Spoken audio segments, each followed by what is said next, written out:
Hey everyone, welcome to This Week in Rewards for February 17th through to the 23rd, 2024, right here on RWRDS Canada. This is your weekly dose of loyalty rewards, travel, and credit card happenings in Canada. I hope you've all had a great week. And as always, before we jump into things, be sure to hit that like button if you like today's content, subscribe to our channel, and hit that notification bell so you're notified as to when we do post new videos on the RWRDS Canada YouTube channel. As always, we're going to start off with credit card news. And there wasn't a ton this week in terms of quantity, but the information we have this week is pretty big. As we mentioned a couple weeks ago on This Week in Rewards, we had reached out to RBC to see if we can find out what the conversion rate will be for points between HSBC Rewards and Avion Rewards. Those discussions went very well, and they provided details to us that were exclusive to RWRDS Canada. And what we can share is that they haven't provided an exact conversion ratio, and the reason why is that's going to vary per person, per client. There's going to be different ratios, I guess, out there. So that's why they haven't revealed it. It is seems to be quite a complex procedure. But what they have told us and that they can share is that the value of the points being converted from HSBC Rewards to Avion Rewards will be equal to or better than the flexible travel redemption option. So what that means is basically, if you had the HSBC World Elite card, each of your points were worth half a cent towards the flexible travel. So that's the travel you booked yourself. And in RBC, the equivalent is worth 1 cent. So we can surmise, so extrapolate from that data that at a minimum, that conversion should be at least 2 HSBC Rewards points to 1 RBC Avion Rewards points, but they're also saying it could be better. So some people may get better conversion rates than that. So this is actually really good news in terms of value. You're keeping your value or getting better with the points being moved over in terms of travel. If we look at that, so this is really exactly what we need to find out. So yes, we don't have a conversion ratio yet, but I think it can put some people at ease, knowing that for the most part your points are going to be safe. The value of your points are going to be safe. And there's, I guess, for some people, there's pros to this and perhaps some cons to it. So in terms of pros is that there's even potential to get more value out of your points by letting them convert to Avion, because they have their Avion Air Travel redemption schedule, which offers up to 2.33 cents per point in return. So you can actually extract more value out of your HSBC Rewards points converted to Avion using that chart, depending how you redeem. Of course, there's variations in those charts because of there's a maximum ticket value, and to get the most value out of your points, you want to get to that maximum ticket value. So if you have a ticket that's lower than, say, what is it? I think $300 or $350 for the lowest for the short haul flights or whatever. That the value is going to come down in terms of cents per points, but not hugely. But it's something to consider. But so you have the value there, and then the other thing to consider too as a pro is conversions to British Airways and Cathay Pacific. They will be better off, or you will be better off, letting these points ride, move them over to Avion Rewards, and then convert to British Airways and Cathay, because you're going to get more value than converting them now out of HSBC Rewards. And then, of course, they always have the bonuses. What is it? Typically, it's about 30% bonus twice per year from RBC Avion over to British Airways. They don't usually do one for Cathay, but Cathay usually runs their own. Like, they have their own right now. That's a 10% bonus on financial partner transfers, and they usually run that once or twice per year. And we've even seen that go up to 15%. So definitely value there if you're a converter to British Airways or Cathay Pacific. I guess on the I said pros and cons. On the con side, the couple things you have to look out for are conversions to Singapore Airlines. RBC confirmed to me that they are not inheriting that conversion option. So if you're somebody who converts to Singapore Airlines KrisFlyer, you'll want to do that actually right away here pretty quick, because the next thing I'm going to talk about is deadlines for your HSBC Rewards points. So if you convert to Singapore Airlines, that's something you'll want to do right away, because you won't have that in Avion Rewards.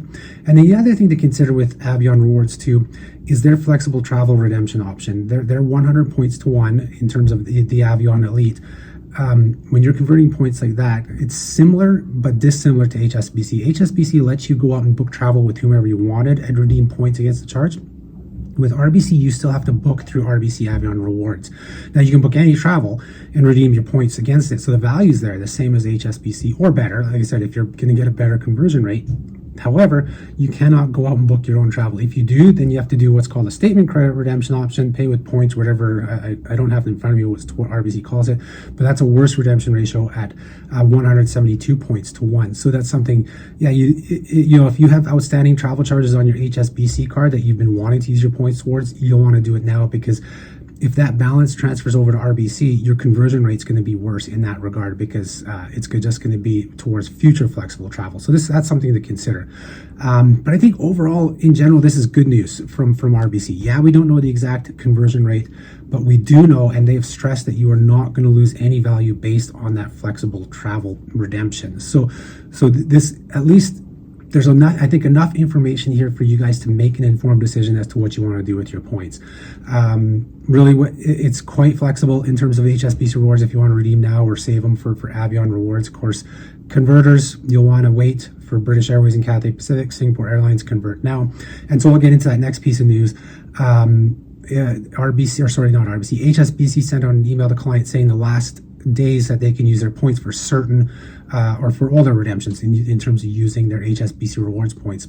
And if you're moving points or converting them to one of their airline partners, that has to be done by February 29th, 2024. So this is being recorded on February 23rd. So 6 days or less for you to convert those points over to miles.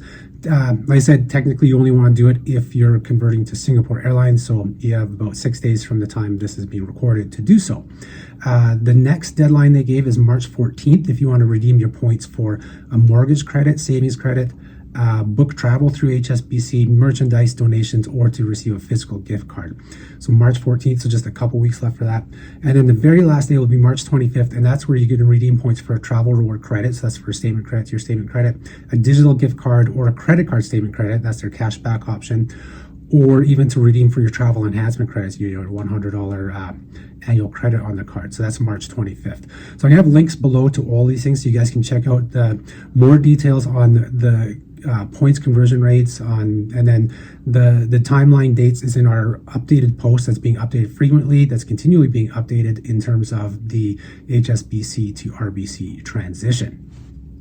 So continuing on, like I said, there wasn't a lot in terms of credit cards. So I mean, that's the major news, was that one for sure. That's huge. A lot of people were waiting for that, and I'm so glad that we were able to get that for you guys. So now you guys can make your decisions with HSBC. Okay, now I'm going on. Let's go on to the next thing. So the next thing we did is we updated the best credit cards to use at Loblaw grocery stores. So this is a feature we posted out last year. Very popular with a lot of readers and continues to be very popular.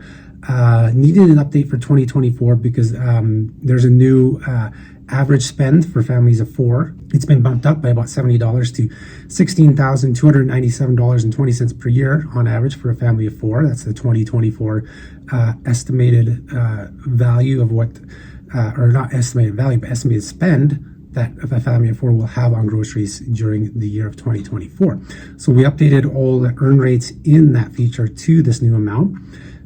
But the bigger things was Desjardins Cashback World Elite MasterCard. That one had the cap come in on its grocery earn rate on January 1st.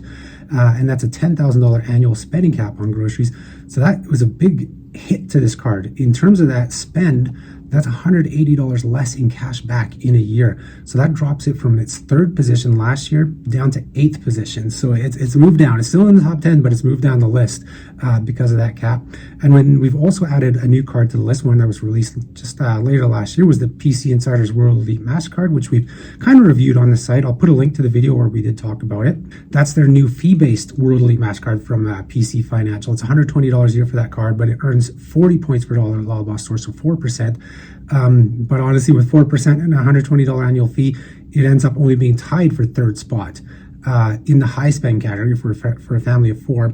And we also list, of course, in this feature, low spend of $500 a month. And because of that $120 annual fee, this card only comes in at 7th spot.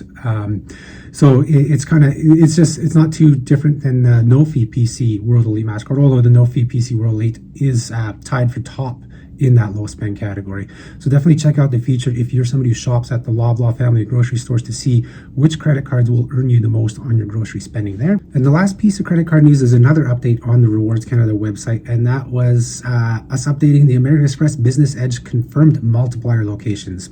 So this is just like the Cobalt card confirmed multiplier locations that we have on the site. The MBNA confirmed multipliers on the site. This one we posted a few years ago. We started it at the request of one of our readers, but it was still in the old format where it was listed. It didn't have the tables where you could search and filter the results. So we've updated it to that.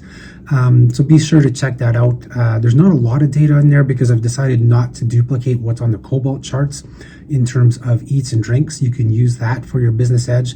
Just know that the 5 times eats and drinks for Cobalt cards, it will just earn you 3 times points on the business edge. But I felt there'd be too much duplication and possibly some confusion. So the business edge one will look at the office supplies and things like that it specifically earns accelerated points on, and on other locations too that might just only be 1-time point, but that people aren't using their Cobalt card for.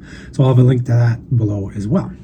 And that's it for credit card news. So let's move on to the loyalty and travel news section of this week's episode. And here, big news again. This one just broke day before filming this, and that is ultra low cost carrier Lynx Air has called it quits. They are ceasing operations as of 12:01 a.m. on February 26th, technically Sunday night. This will be recorded Friday. So less than 2 years after the airline launched. I know they struggled to launch because of the pandemic and a lot of issues before that. And they've tried competing, but as we've seen with so many low cost carriers in Canada, it's a tough go. And they just said, increasing costs and fees and unable to make the payments. I know, you read online that a lot of their planes were flying quite empty. So it's just, it's unfortunate, but we were expecting to lose one of these airlines. I was a little surprised it was Lynx first. I was guessing it might be a different one before that, but yeah, Lynx has called it quits. Yeah, it looks like the last flight will be from Vancouver to Calgary late on Sunday evening. If you have travel booked with Lynx, they're going to try and fly majority of the flights up until Sunday. After that, you'll have to reach out to your credit card company to get a refund for your travel that you booked with them. You should be able to initiate a chargeback for that. If you have like a travel voucher or credit with them, unfortunately, those are gone or will be gone as of Sunday night. So you're going to lose those values, unfortunately. I'm not sure if that's something you can go back on with your credit card too. You can try, but that may be difficult. So I guess it'd be huge news in Canada's aviation and airline industry. Really unfortunate to see Lynx Air calling it quits now and ceasing operations. Next up in loyalty and travel news, we have part 2 of our new hotels in Canada. This is the features where we look at the different chains and the new hotels that are opening in our fine nation here. And this one is for Hilton. For 2024, they are currently planning 10 locations, 10 new locations in Manitoba, Ontario, and British Columbia. Majority, 8 of them are in Ontario, 1 and then 1 each in BC and Manitoba. The first one that should be opening up is the Hampton Inn by Hilton in Winnipeg, followed by some in Ontario, and then later we're going to see some in Kelowna. What's neat this year is we're going to see the introduction of a new brand, Spark by Hilton. There's going to be 4 of them opening up in Ontario in the fall. The first one is slated, actually summer and fall, I guess I'm looking at my notes here. The first one's slated for July in Toronto, Markham, and then the rest of them will be in the fall, all in Ontario. Hilton describes this as their premium economy lodging option that provides a simple, reliable, and comfortable stay for every guest at all at an accessible price. So it's going to be a lower price hotel, but clean and comfortable. Stays at them include complimentary breakfast, which looks like it's just like coffee, juice, tea, and like a bagel bar. It's more of a continental type breakfast that's seen in a lot of similar type hotels from other brands. There's only a few Sparks already open in the US, and so now we're going to see these the ones here in Canada. The brand is looking to open up, I think, at least 100 in a couple of years here in North America. So you're going to start seeing this brand a lot. Be curious to see what they're truly like when they do open up their first ones here in Canada. And to close out this episode, we'll look at a hotel bonus, and that comes to us from World of Hyatt, who have released the details of their Spring Bonus Journeys offer. Members can register for this offer now and complete stays between March 1st and April 30th. And those stays will earn 3,000 bonus World of Hyatt points for every 3 nights completed at participating hotels in Canada and worldwide.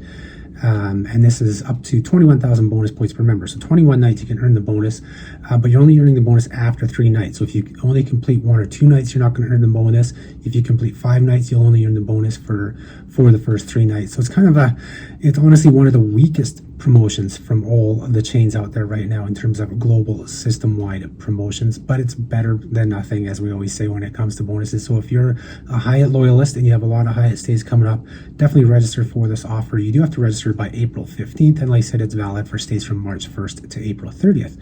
And if you happen to be playing the US credit card game and have one of the Hyatt credit cards, you'll earn an additional 1,000 bonus points for every 3 nights at participating hotels worldwide, around the world, except not like really in North America. It's actually mostly looking at here, Australia, Germany, Hong Kong. We have the list there. So very select countries where you can earn an additional 1,000 bonus points for every 3 nights. And that's really the major hotel bonus that came out this week. There are a couple others which are on our site.